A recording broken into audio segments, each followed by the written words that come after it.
Thomas Soto. Le kiosque d'Europe 1 et toutes ses plumes, Marion Calais pour les régions, Jean-Philippe Ballas pour la presse internationale, Axel de Tarlet pour l'écho et Varroc devant la télé. Bonjour à tous. Bonjour Thomas. On commence avec vos quotidiens nationaux et une exclue dans Direct Matin avec, figurez-vous, un nouveau candidat à la primaire à droite. Alors attention, accrochez-vous, c'est Geoffroy Didier. Vous ne le connaissez pas, c'est normal. Et devinez quoi ? Il est jeune, il est pas mal. Oui, voilà. Et devinez quoi ? Comme tous les autres ou presque, il entend incarner la relève à droite. Le Figaro rebondit sur les propos du ministre de la Ville, Patrick Kanner, c'était ici sur Europe 1, et a donc enquêté sur les Molenbeek français, plongés dans ces territoires perdus de la République. Mais attention, avertit le quotidien, résumer le problème de l'embrigadement à la géographie des banlieues est un leurre, voire un dangereux raccourci, car il est bien évident que l'apprentissage du terrorisme se pratique aussi dans des secteurs périurbains, voire à la campagne. Dans la même thématique, le Canard enchaîné ironise sur la surenchère antiterroriste et titre « À quand la peine de mort incompressible pour les kamikazes récidivistes ?» Autre chose, en une de 20 minutes, EPR et Impair, le gratuit s'inquiète de la santé financière d'EDF, trop fragile pour construire 2 réacteurs nucléaires en Grande-Bretagne. Et puis à propos du nucléaire, aujourd'hui en France a décroché une interview exclusive d'Anne Lauvergeon, l'ex-patronne d'Areva. Ça fait plus d'1 an qu'elle n'avait pas parlé. Lassée d'être présentée comme responsable de la chute de son ancienne maison, elle se défend. « J'encaisse sans me plaindre les malveillances et les coups tordus, mais je souffre, la violence des attaques me sidère. » Anne Lauvergeon s'en prend à l'État actionnaire. En 12 ans, l'État n'a jamais cessé de changer de projet, de vision pour Areva. Alors elle reconnaît quand même avoir commis des erreurs, mais elle tempère tout de suite. Nous en commettons tous, dit-elle. Marion Calais, 3-1 en région ce matin. Le scandale dans la République des Pyrénées, celui de l'abattoir de Mauléon après cette vidéo de maltraitance. Le directeur de l'établissement a procédé à 2 mises à pied. L'abattoir est fermé pour une durée indéterminée. Le palmarès des lycées dans vos quotidiens aussi, à l'image de l'éco-républicain qui se réjouit des bonnes performances des élèves d'Eure-et-Loir au bac. Dans la Voie du Nord, la relaxe pour Mamie Bistrot. Mamie Bistrot. Et oui, son compagnon l'aidait parfois dans son bar en servant des bières au bar. Eh bien, elle était poursuivie pour travail vous en aviez parlé dissimulé. de cette Exactement, vous en l'URSSAF. avez parlé. L'URSSAF la poursuivait pour travail dissimulé. La cour d'appel de Douai l'a relaxée. Merci Mamie Bistrot, c'est sa tournée aujourd'hui. L'histoire du jour, elle est dans le Républicain Lorrain. Quand on coupe des arbres au nom de l'écologie. Bonjour Ubu. Nous sommes là près de Forbach, dans une forêt de près de 40 hectares. Le chantier a commencé, il est impressionnant, raconte le Républicain Lorrain. En gros, l'idée, c'est de couper ces pins, ces mélèzes, ces épicéas et de les remplacer par des roseaux qui serviront ensuite à alimenter une usine de méthanisation. Donc en gros, on veut produire du gaz écolo en rasant une forêt. Un non-sens total, disent les représentants du groupement d'études et de conservation de la nature en Lorraine, qui se demandent plutôt pourquoi on n'a pas associé un agriculteur plutôt que d'en arriver là. Les porteurs du projet, eux, défendent des coupes de toute façon nécessaires dans cette forêt qu'ils ont achetée et qui n'était plus entretenue depuis 30 ans. Une pétition a été lancée. Elle a récolté pour l'instant 429 signatures sur le site change.org. 429 signatures. Oui. On est En à un 3000 week-end. pour Roger Federer. C'est le moment d'en Oui, mais mettre une c'est en un petite couche. week-end, Thomas. Oh, On ça souligne. suffit, hein. Ça faisait longtemps. Eh ben, on vous remet le lien sur Twitter avec le hashtag un matin signé pour Roger, s'il vous plaît. La presse internationale, Jean-Philippe Ballas ce matin. Vous avez signé ou pas, vous ? Parce que sinon, on passe tout de suite à Axel de Tarlet. Hein. Pas encore. Je vais le faire. En sortant du studio, je le fais tout de suite, promis. Ce matin, les autorités chinoises n'aiment pas les noms qui sonnent trop étrangers. Effectivement, surtout quand ils concernent des noms de rues ou de programmes immobiliers. Alors, on l'a déjà dit dans ce kiosque, en Chine, la classe aisée, elle aime bien tout ce qui vient de l'Occident parce que c'est chic, c'est élégant.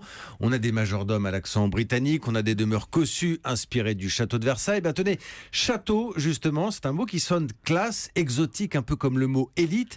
Ben, ces mots, château, élite, on les retrouve de plus en plus dans les rues de villes chinoises. Dans le genre, il y a aussi des mots importés des États-Unis là-bas. Il y a Park Avenue, Manhattan, Venice, à tel point que les autorités de Pékin ont décidé de mettre le holà. Parce que pour le ministre des Affaires civiles, ben, l'heure est grave. Toutes ces appellations sont, dit-il, des atteintes à la souveraineté et à la dignité nationale. Il le dit dans un discours télévisé. Tout ça, c'est trop bizarre, c'est trop occidental. Un peu comme une atteinte finalement à l'identité chinoise face au reste du monde. C'est un message clair envoyé donc aux promoteurs. Il y a un nouveau plan de régulation à venir. Tout ça, c'est peut-être anecdotique, c'est peut-être un détail pour vous, mais c'est aussi le signe d'un pouvoir qui entend se faire respecter, un pouvoir de plus en plus présent. Peut-être qu'il s'inquiète un peu aussi. Un signe de plus en tout cas. Petite fébrilité peut-être en Chine. En tout cas, si vous voulez postuler un appel d'offres en Chine, il vaut mieux mettre des noms bien chinois sur le projet. Tant qu'à faire. Sinon, Jean-Philippe Ballas vous aura prévenu. Axel de Tarlet, Internet dans le très haut débit, il y a fibre et fibre, c'est-à-dire dans Ouest France. Exactement, parce qu'il y a la fibre qui va de bout en bout, qui va jusque dans votre salon. Alors il y a un acronyme, on parle de FTTH, Fiber to the Home, fibre dans la maison. Et puis il y a le FTTB, Fiber to the Building, c'est-à-dire que la fibre s'arrête au pied de l'immeuble et elle va chez vous. Avec le réseau traditionnel de cuivre. Elle monte les escaliers. Elle monte les escaliers à l'ancienne, vous voyez. Et donc, elle prend son temps, ce qui n'est pas terrible pour la fibre. Évidemment, ça va beaucoup moins vite, notamment c'est notamment dans l'autre sens, quand vous voulez envoyer des fichiers ou quand vous voulez envoyer des documents. Bon, mais comment savoir si on est fibre jusqu'au salon ou fibre jusqu'à l'immeuble? Alors, c'est simple, si vous avez la prise ronde à l'ancienne chez vous, ça sent le cuivre. Ça sent le réseau à l'ancienne.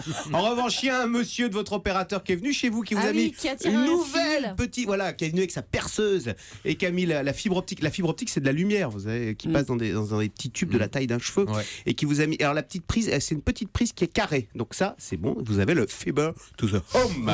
Et donc le gouvernement a publié un décret pour différencier la fibre qui va au bas de l'immeuble et la fibre qui va jusque chez vous, pour que les opérateurs arrivent. Parce que tous les opérateurs disaient, nous on propose tous de la fibre, sauf qu'il y avait fibre et fibre, comme le disait le titre. Donc maintenant, ceux qui n'ont que la fibre qui arrive en bas de l'immeuble devront préciser dans leur publicité, sauf raccordement du domicile, et ça vaut pour la radio, dans les pubs radio, ils devront mentionner le raccordement du domicile n'est pas en fibre optique, mais en cuivre, etc. D'accord, ça c'est la petite phrase qui va dérouler à 9000 km. Donc je pense qu'il y aura moins de triche, il y aura peut-être aussi moins de pubs à la radio de la part de ces opérateurs FTTB. Alors donc il faut choisir FTTH et la petite prise doit être carrée. Voilà. Sinon, il faut pédaler pour télécharger. Et puis si ça ne marche pas, vous appelez Axel de Tarlet, il vient chez vous. Oui, je suis très geek, moi. Oui, il maîtrise complètement. À la télé ce soir, presque comme les autres, c'est sur France 2, c'est à 20h55, Eva Rock. Oui, c'est l'histoire de Tom, c'est un petit garçon de 3 ans. Alors ses parents, Séverine et Christophe, sont comédiens. Alors Tom, il est très mignon, il a des cheveux bouclés, il a des grands yeux noirs. Bon, il marche pas très droit et il parle toujours pas, mais enfin, la pédiatre répète que tout ça n'est pas très grave.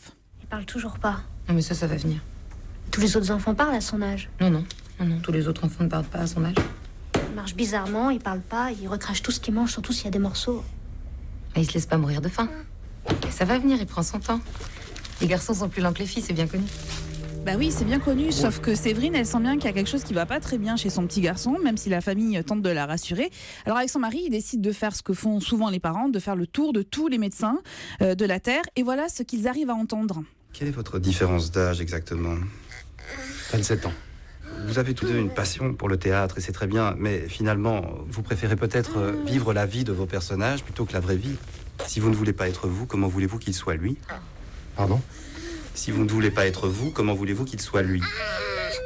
Vous avez bien entendu des explications psy, alors un peu à 2 balles, pour un petit garçon qui souffre en fait d'autisme. Alors le mot est lâché, mais après des mois d'attente et des mois de recherche auprès des médecins et puis sur Internet, qui retardent évidemment la prise en charge de Tom.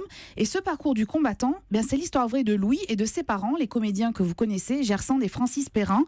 À l'écran, c'est Bernard Campan et Marie-Julie Parmentier qui interprètent le couple avec une justesse remarquable. Et puis à leur côté, d'ailleurs, il y a un petit garçon qui s'appelle Com, qui est autiste et qui est absolument formidable dans cette fiction. Il n'y a rien de larmoyant dans cet excellent téléfilm, parce qu'il s'attache surtout à montrer en fait combien le diagnostic tardif est un véritable problème en France, contrairement aux États-Unis. Et c'est un film utile, voire très très utile, à 3 jours de la journée mondiale de la sensibilisation à l'autisme. Ça sera le 2 avril, ça sera exactement, vendredi. Samedi. Samedi, C'est samedi 2 avril. Ça s'appelle donc Presque comme les autres, c'est sur France 2 et c'est à 20h55 à ne pas rater à la télé ce soir. À demain les amis, rideau sur le kiosque.